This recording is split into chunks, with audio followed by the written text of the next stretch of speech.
Hello everybody and welcome to Lauren Loves Color. This is Lauren. I am excited. We're going to play a little bit today. I am starting to branch out in a variety of different ways in my coloring. I'm about 6 months into, I guess, formally being involved in the hobby of coloring. And I've branched out in a couple of different ways. One is I've consistently done color by number, and you're starting to see a little bit that I'm kind of branching into some non-color by number. Trying to feel a little bit more comfortable about how to use different types of mediums, what color palettes work well together, how to create something and add some kind of finishing touches that look nice. And embellishing is one of my very favorite things to do, whether that be with white gel pen, metallics, glitter gel pen, a variety of different things. But one thing I haven't really dove into much is the use of things on backgrounds. Now, I have purchased over the past couple of months quite a few different things to look at from a background perspective. And so I've tried some different things. I've purchased gelatos. I have distress inks that I've purchased here. I've also purchased these palette pastels. And I have to say in crayons. And acrylic paint markers as well. And I haven't used the acrylic paint markers yet. That's something that's a little bit more intimidating to me, but that I may try at some point. I've tried crayons and they're easy and basic. I do like using those for backgrounds. But the gelatos I've used a little bit, but I feel like I need to use a little more. The one thing I don't like about gelatos as far as they really seem to work best when you utilize water. I am still not big into coloring fancy books per se that have fancy paper. So what I've personally been looking for is what can I use on just standard Amazon paper or standard paper, like regular cardstock and things like that.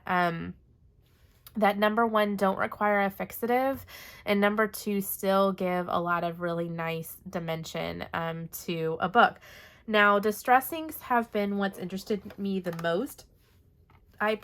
This was a set I purchased off of Amazon. I think it came with 2 sets of distress inks. And then I purchased this little tin separately to keep them in. These for sure, they're water fast. You can use them with water, but you don't have to.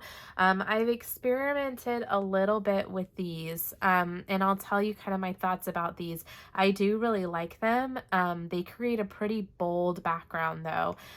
They're not as subtle of a background as what I thought that they would be, but I am enjoying them thus far, so I want to play with these a little bit more today. And then secondly, I've played not on a coloring page yet, but just on some paper with these pastels. Danny Buttons has used these on her channel quite a few times and swears by them. Technically, these are somewhat like eyeshadow. They come in a pan like this. I mean, technically, you look exactly like you could use them like eyeshadow, but please don't. This is the chilled palette. This was kind of the colorway that appealed to me the most. The thing is though, is you're technically supposed to use, I think, a fixative with these on your pages so that they don't smudge off. However, there's a number of people who've told me they don't use fixatives and really don't have a problem with them. So I want to try that. So I figured I would try it on camera with you guys so that you could see it in real time. When I looked for like tutorials online, I didn't find very many people using these things on standard paper. They were all on really, really fancy paper, heavy cardstock, different things like that.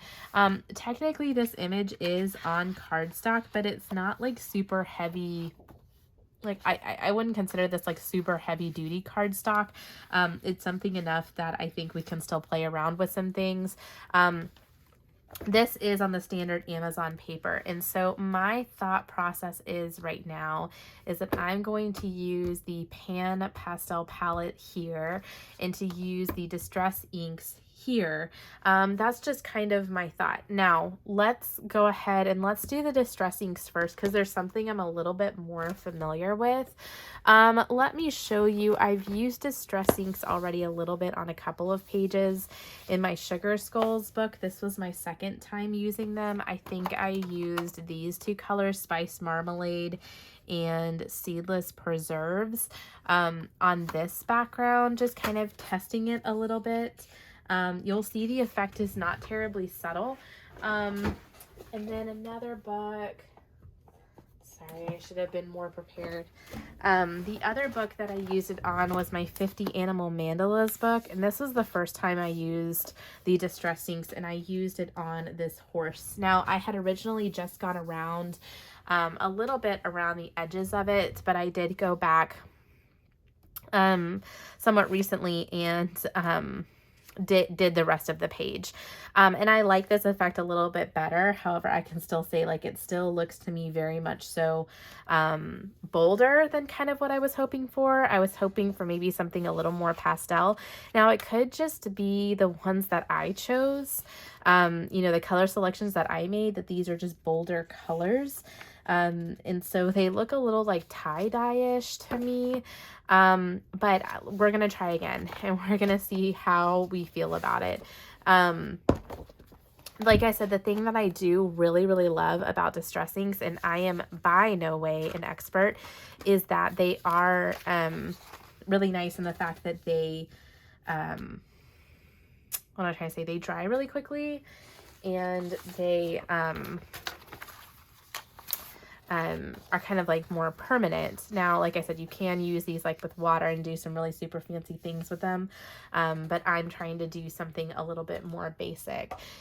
Now, I have to kind of decide what I want to do. I do have this little stencil that I think I got from like the Dollar Tree, and there are these little, right here is a little music note, and so I thought that might be fun to do on part of the page and kind of just stamp it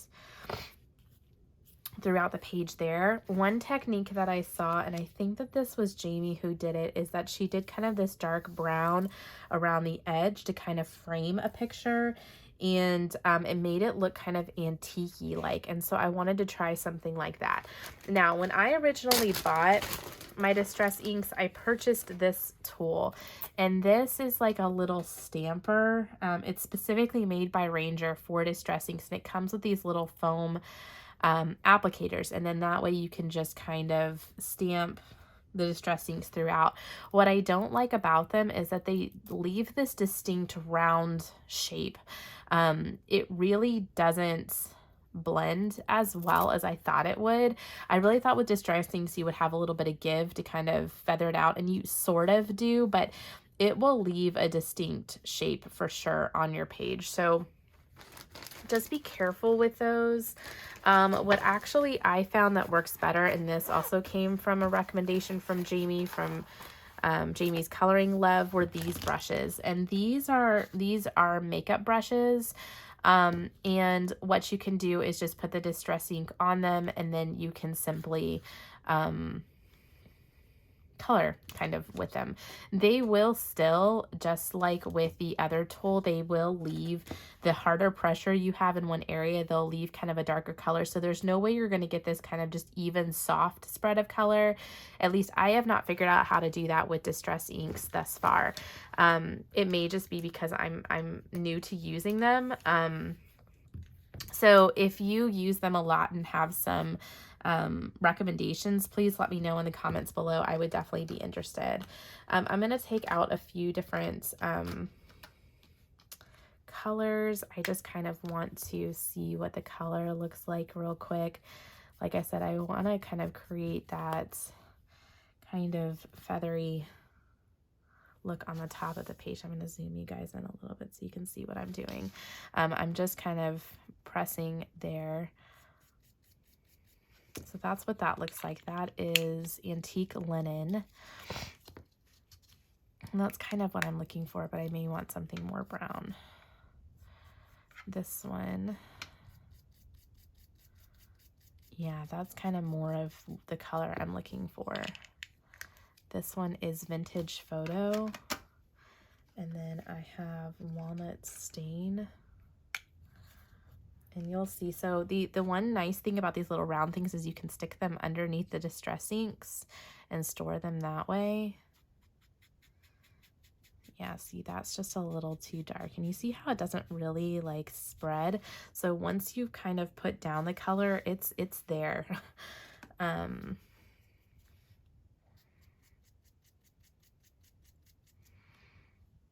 Yeah, no, that's a little too dark.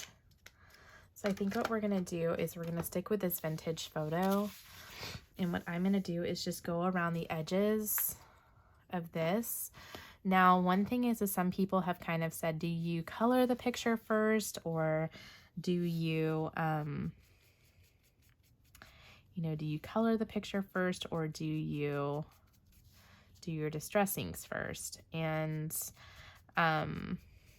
me personally, I feel like it would be hard to color once I've actually done this. Part of the thing I get nervous about too is just my hands and whether or not I'm going to stain or move around the color once I've actually done the background.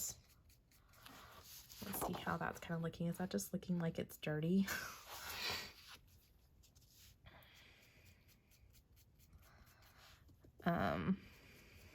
Well, we're committed now. But also they're kind of water fast, so if my hand sweats at all or anything, I've just been kind of nervous about it messing with the color and getting into my markers. So I'm just kind of,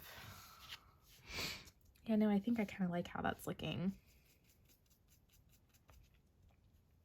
So while I'm doing this, we're not just looking at this, I kind of intended this to also be kind of a background in chat. Kind of give you a life update for me. I hope you are doing well. I hope you and your family are safe and that you've stayed COVID free. I've heard from many of you that you're starting to get your vaccines, that things are starting to open up a little bit more to the general public, which is awesome. Here in Texas, they made the really poor decision to open restaurants to 100% capacity, to not require masks anymore. And while I do understand the restaurant industry has been impacted heavily. My husband works and has worked in the restaurant industry for his entire career. And so I can definitely tell you that I definitely understand how challenging it's been. The fact that masks are now not required makes me extremely nervous. Our hospitals are still feeling the impact from Christmas, and now spring break is about to happen. So I'm very, very worried about how our hospitals are going to do. And I, of course, worry about the health and safety of our community. Fortunately, I've been vaccinated. My husband's been vaccinated, as well as my father-in-law. My parents have been vaccinated. My grandparents have been vaccinated. So we're as best protected, as we can be in my family, which has made it kind of nice because we've been able to kind of do some things together as a family a little bit now that we've all been vaccinated, which has been really, really nice to get to see some of my family again. I'm actually off today from work. I took today off as kind of a precaution because my daughter had to have ear tube surgery, and she's doing okay though. I checked in with the daycare. I said she's a little fussy, and I'm having them give her some pain medication. If you're a parent, you probably know what ear tubes are, but if you don't, or you're just curious, little kids that have a tendency to get ear infections can get ear tubes, which creates this little hole in your eardrum. They put this super, super small tube in there. And what it does is it keeps the mucus, allows the mucus to drain from the ear better, and also allows for the administration of local antibiotics.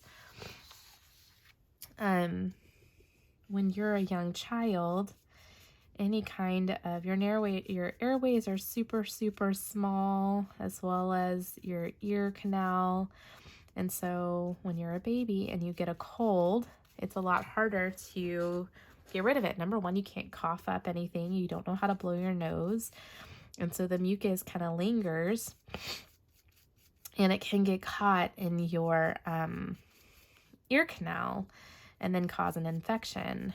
Well, then they have to give antibiotics by mouth, and babies are limited on which antibiotics they can get because their organs are still developing and they're so little.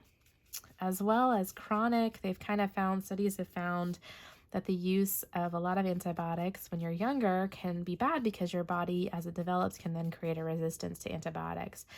And then you're really in a tiffy if you start to get to the point to where antibiotics no longer work when you really need them. So what they do is they do the surgery. It's a little day surgery, and like I said, they put that little tube in your ear so then that way you're able to drain more quickly. And my daughter has had just this persistent ear infection since January, and it's just been miserable. She's been miserable. We've been miserable because she hasn't really slept through the night. And we've tried 3 courses of antibiotics, really just with no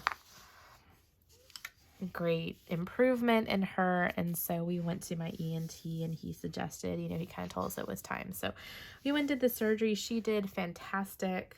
The surgery went just as planned. And yeah, so she's back in daycare today. So I took today off in case she was having a really tough day, but so she's a little fussy. So if she's still not feeling great, I'll go pick her up. But hopefully, I haven't heard from them in a little while, so hopefully she's doing a little bit better.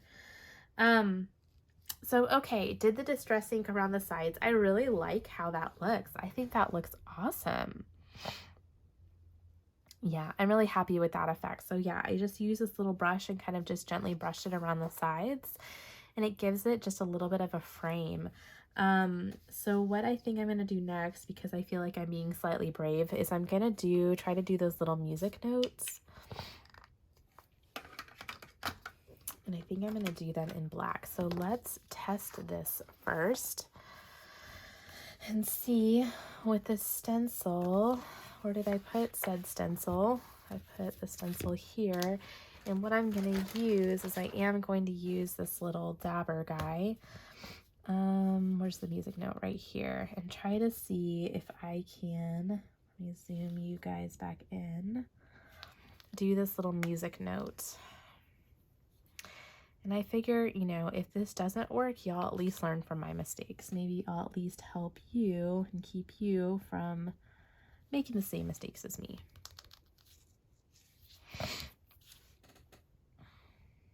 That looks pretty good. I've just got to be careful to not go over the, not go over the edge.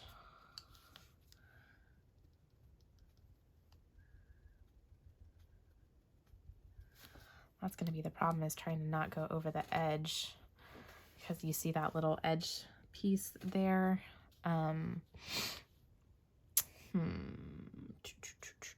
Oh, you know what I can do?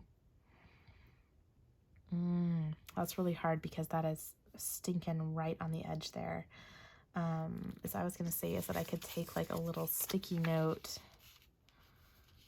and put it right there. Let's see if that works. Like if I were to take a little note there and just dab, dab, dab.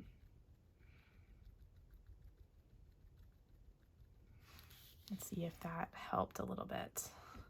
Yeah, but I got the top of the 5.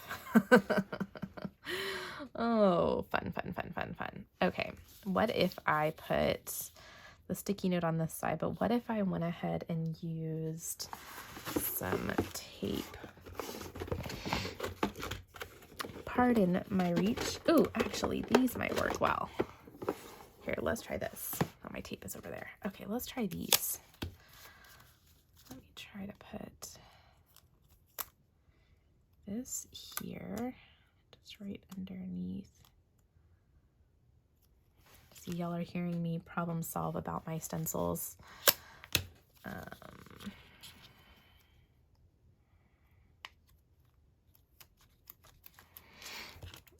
And one more.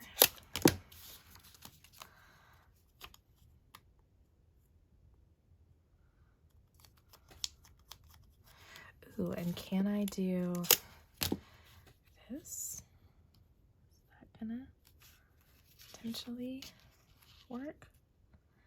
And put this on this side. Ew. Okay, let's see if that works. I hope maybe y'all saw what I was doing, and if you didn't, I apologize.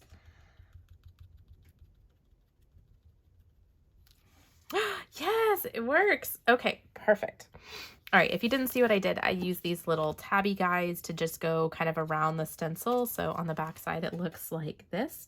So then that way, it's not that I can accidentally get into the other stencil. So that actually works really, really well. Okay, where's my picture? All right, now we're gonna hope that I don't royally mess this up now. I will tell you, distress inks are a little bit messy, but like I said, they just come off with some water and some, just a little bit of water and elbow grease, and you can get them off. But you do kind of need to be careful because you don't want to get your inky hands all over things. There's a lot of people who use baby wipes too, which I think baby wipes work well to get some of that mess off. And let me clean up some of these brushes that are sitting on my dust station so I don't have so many. I probably should have removed my dust pad, but you know, YOLO, I guess. Let's move this out here so that I don't make such a mess. Okay, we're gonna hope, guys. Let's just hope I don't royally screw this up. Okay, here we go.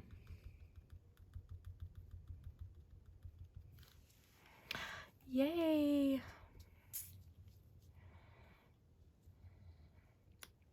Just gotta determine where I want to put them. Oh, yes. Yes, yes, yes. Yes, yes, yes. Yes. You know, I even took pictures and posted this on Instagram before I did the background because I was like, you know what, if I just totally mess this up, I'm going to be so mad at myself. But, yeah,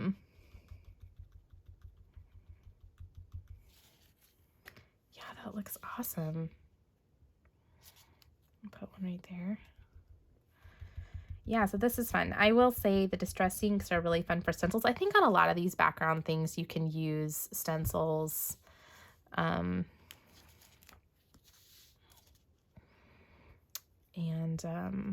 I think that's just kind of a nice creative touch and something different. Because one thing too, if you don't want, like on this one, I actually kind of like the contrast of the crisp whiteness of things. So I didn't want the whole background to be done, which is kind of why I chose the distress inks. But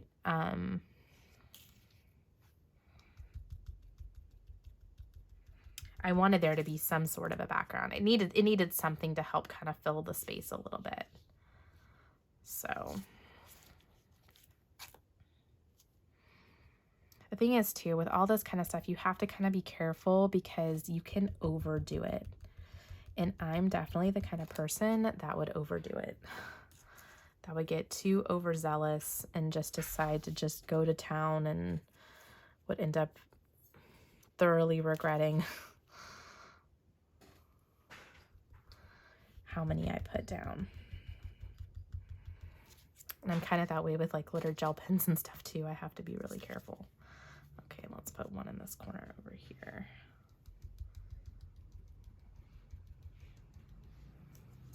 Okay, can y'all see what I'm doing? Yes, no, maybe so. Let's zoom out a little bit. That's the one thing I'm really bad about color and chats on, is trying to make sure you can see everything I'm doing. So that's how the page looks. I love it. Do I want to add one more like right there? I don't know. I think that might be too much. I think I'm going to leave it just as it is. I think I'm really, really happy with how that came out. Doesn't it look nice? I think it just adds a little something to it. And yeah, without it just being too crazy. So it kind of adds this nice border around the outside, and it added just those music notes. I think looks really, really, really nice. So yeah, so I'm really happy with that. I think that looks great. So background number 1 is done. Yay. Yeah, and I just used just some gold metallic gel pen. That's Jelly Roll there. I used some Jelly Roll glaze, and then for his eyes, I used glossy accents on his eyes, and I think that's just enough. I'm so proud of this. This looks so good. So good. Okay, perfect. That one is done. So those are the distress inks. Hopefully that gives you a little bit of an idea of how they work. Like I said, I do really like these. I do think I need to play around a little bit more with them. I do like, if you're gonna pick a tool, I do like these brushes that I have. I think those are really fun, and obviously these stencils work really well. And you see, it's super easy for me just to clean off the stencil. And just peel these little stickies back and throw these away. That also worked really great. But yeah, I got the stencils from the Dollar Tree. I will tell you, I went to Hobby Lobby today and I was looking at their stencils, and they have some really cool stencils, but their stencils are like $4 a piece. I was like, no. So I'm gonna stick with the Dollar Tree stencils that I have. Okay. All right, let me go wash my hands, guys, and I will be right back. Okay, I am back. I have washed my hands, but still my hands are slightly stained. So just be aware that if you're going to be working with those distress inks, they're going to stain your hands. I think honestly, any of these background stuff, it's going to stain some things that you're doing. Now, this is going to be from my Woodland Hygge book. This is by Debbie Densham. You should have already seen a flip through of this book, so you can check it out in my playlist. But we are going to be playing around with this page here. And what I am going to be using for this page is I'm going to be using the Jane Davenport palette Pastels. This is the chilled palette. I liked this one because it had a wide variety of colors. I think they have a set that's kind of warmer colors, and then they have a set that's more like skin tones. And I am probably going to put the other two on my wish list if I like these. I picked this one because I figured I would play around with it a little bit and see how I like it. But Danny Buttons has a whole video about using these as well. If you're interested in doing that and are interested in watching that, go check out her channel. And we're going to play around with it a little bit today. She said she doesn't use a fixative on her pages when she uses this. And so that is what I am hoping is going to be my same experience. And we're going to see how that works. For the tool that I used, I did buy the Baton blenders. These are basically just large eyeshadow applicators. And what I did, and I'll show you, I kind of just played around with the colors a little bit. I don't think I've used these on a page yet. I attempted to put the name of the color on each side, and I wrote in my Posca pen. But number one, I don't think I chose the right name. It comes with like this little card that has the names that you can swatch it on, but the swatch card actually doesn't work well. It's on like this glossy paper, so you can't really swatch it very well. And then the colors of the names or anything, none of them are on the back of the palette. So basically I'm gonna just not try to write the names even on these. And just go with it. These were somewhat expensive too. I probably won't purchase these again. I don't know how often I'm going to need to replace these, but I'm probably not going to purchase these again. Apparently you can use stencils and things just like we did with the other page, but I don't think I'm going to use stencils because you can see there's a lot smaller of areas here. And like with the distress inks, with some of those brushes I showed you, you can get into some of the finer details, but I think even more so with these batons and with these pastels, I can get into, you know, even smaller details. So I want to figure out which color I'm going to use. With this, I use my Ohuhu markers to color this. The one color I intentionally left out of here was blue. So I was kind of thinking of using a blue, and I was kind of thinking between these two colors here, which are like deeper blue colors. So let's see. Can you even see what I'm doing? Again, you can't even see what I'm doing. So there's that one. And here's this one. Yeah, that might be more the vibe that I'm going for. I was kind of thinking this kind of like navy-ish blue color. And again, you can mix these together. Like maybe I wanted to add a little bit of this. The thing is with this palette, there's not a ton of like warm colors. So what if I wanted to add some of this green in there too? Oh, I could definitely do that, and that's kind of pretty. Or even kind of this purpley gray.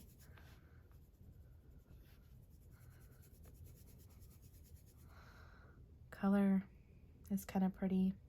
Okay, that one and that one I kind of like. So is that this color? Yeah.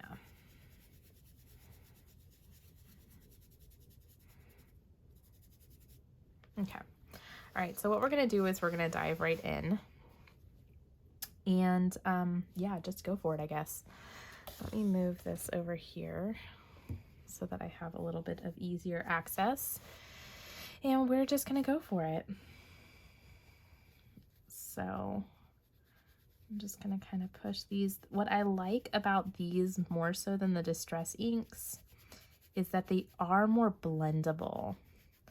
Like you seem to be able to blend these out a little bit more. They have a little bit more give, like I can take them further on the page than with the Distress inks. And with the Distress inks, what I, is it's a lot more pressure sensitive. So, depending upon the amount of pressure that you use on the page,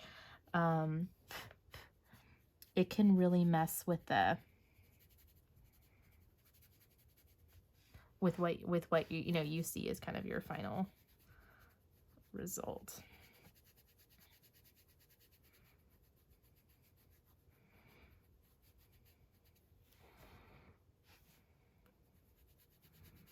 But yeah, this gives a very, very different vibe than the Distress inks. They're not as bold. They're a little bit more subtle, which honestly for a background, this is more the vibe that I'm usually going for. Now, one thing I haven't done either, which would be interesting to know, is like, so if I put down, let's say I put down this pastel background,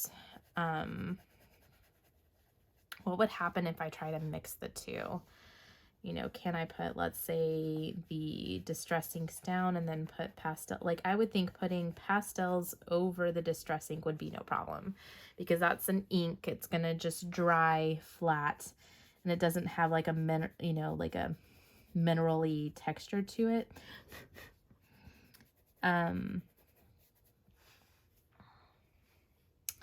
Whereas if I tried to put the ink over the pastel, I wonder if that would cause some sort of reaction or cause the pastel to kind of pull up from the paper.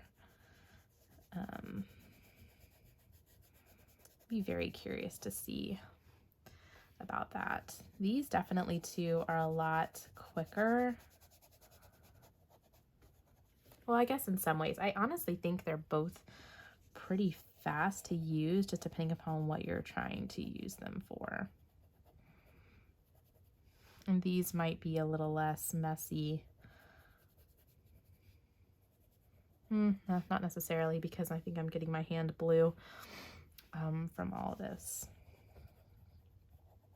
But one of the things that I wanted to test these out for too, because I don't know about you, but in some of my coloring books too, they have these, just large open spaces, and they want you to use a ton of color. And it's like, I don't want to waste my marker on just doing this big open sky area. I also think one thing too with these pan pastels that I may try here in a minute is I believe that they are erasable. So since I use, let's just try, I don't have a fancy like, Derwent eraser. Oh yeah, that actually works pretty nicely. So you definitely, whoops, which side was I using?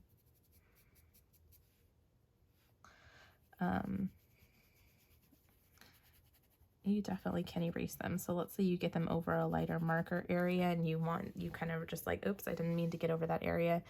it does seem like you can erase them, which is nice. Yeah, Danielle, I think you might be right.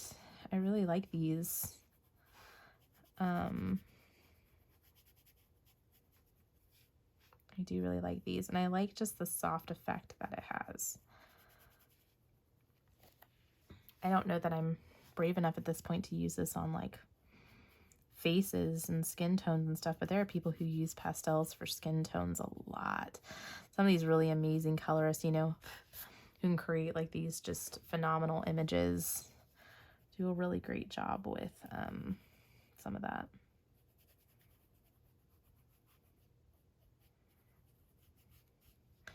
And one thing too is like, I wonder what the difference between these and eyeshadow batons are, because with the way that you're rubbing these in circles, oh yeah, it definitely does start to peel up the applicator a little bit. I can kind of be rough on it.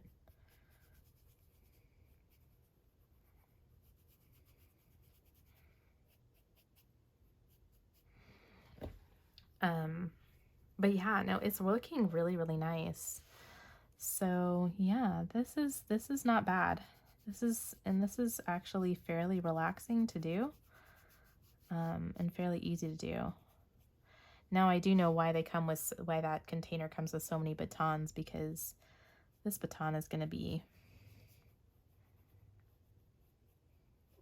about out of service by the time I'm done with it.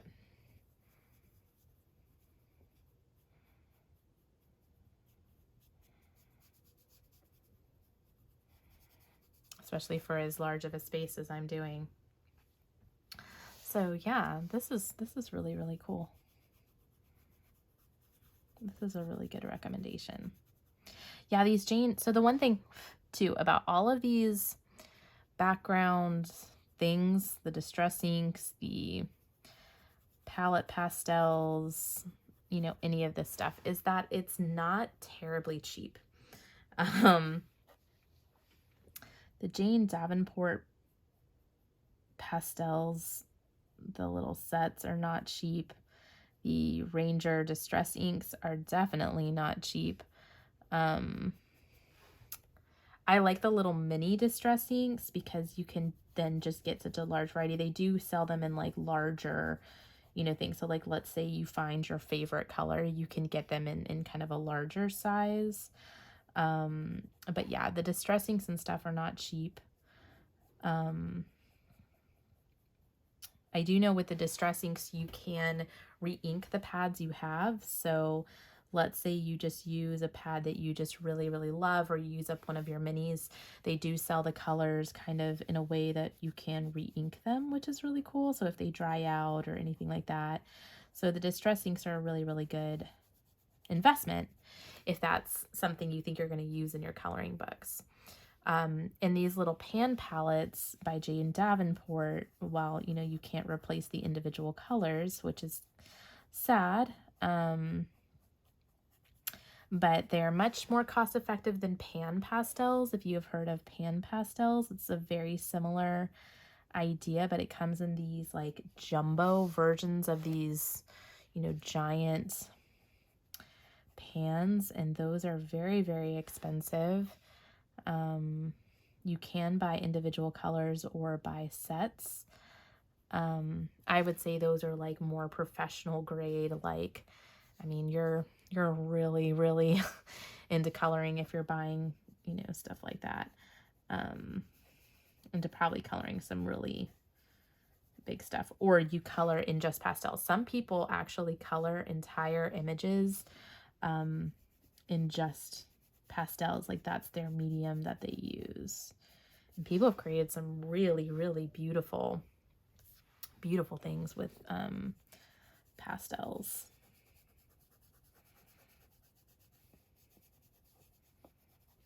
And I do really like it. There is something extremely therapeutic.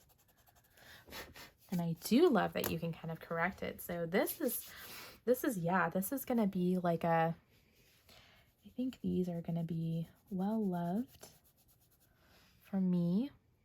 I may have to go and now add the other ones to my Amazon wish list, the other palettes. And some more Distress inks. And I wonder if the Distress inks, I think the thing is too, is like the colors that I have in the Distress inks are all really, really bold colors, which is nice, but I would like some like lighter colors. Like when I'm usually doing a background, I'm really wanting it to be a background. I'm really wanting it to be something very just subtle and soft and, you know, not terribly bold.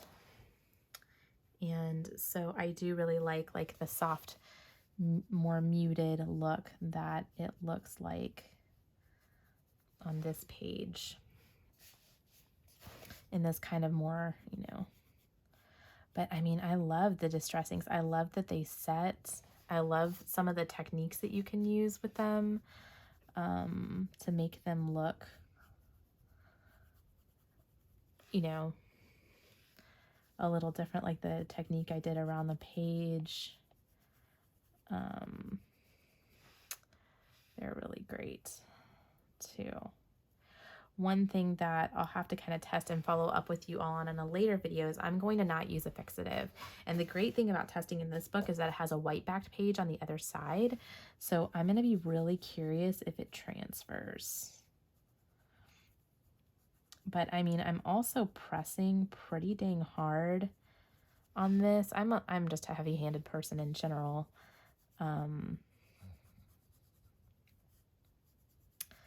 So with that being said, you know, some may transfer over, but I can't imagine it's like I'll open the book and this page is going to be entirely just white because of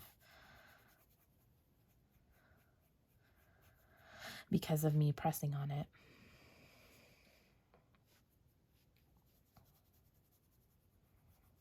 Yeah, I'm almost done. Yeah, we're about 15 minutes in, so that's not bad to do an entire background. I was kind of playing around at the very beginning of this video, so I mean, if I was not messing around, I already had my color picked and everything, it'd probably take me about 10 minutes to do this. Which, like I said, is not bad.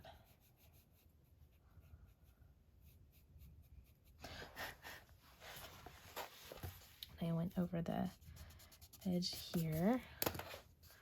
Yeah, look at that. That looks great, doesn't it? I think that looks awesome. Okay, let's see this kind of like smoky gray color. Not even gonna do anything if I were to add some of that in there. Not really.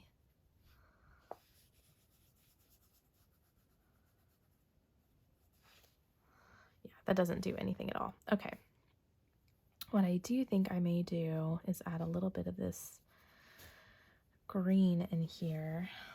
Let's see if I were to add some of that.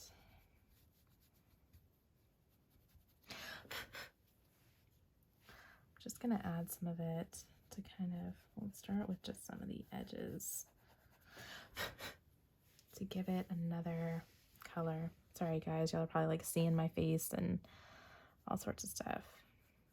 I'll tell you, I've been in a really weird mood lately. I've just been exhausted. I think just with my daughter's surgery and everything with that, I've been kind of feeling not myself. And it's also work. I think work has been extremely stressful. And so I'm kind of, that's why today is actually part of my goal, which was to take a day off from work and just focus on coloring. And so that is what I have been doing all day. And I'm really enjoying it and having a really great time with it. I'm really happy I decided to take some time out for me because I really, really needed it. Just without distraction, without anybody telling me anything, without having any real obligations. I ran some errands, but I mostly colored and am filming today.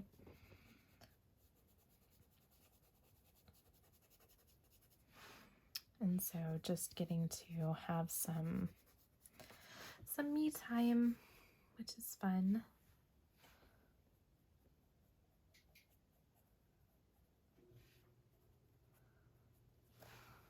Okay, did that add a little something else to it? I can see it in person for sure. I can see some of the green. Okay, well, I think we're gonna wrap up. I think we have thoroughly tested. So I want to know in the comments below, what do you think? Which one is your favorite? Do you like one more than the other? Is there a background technique or a background tool or a background something that you think you want to try? From this, I have to say, I think I like both of them for different reasons, and I think I will continue to use both of them for different reasons. But these two are probably my favorite techniques. My next thing, like I said, I really need to kind of figure out a little bit more about gelatos, and I need to figure out about acrylic paint and to see how I like that as well. This may be a good book too, to kind of test out some acrylic paint techniques. So if you like this video, go ahead and give it a thumbs up. I will see you guys in my next video if I don't talk to you sooner.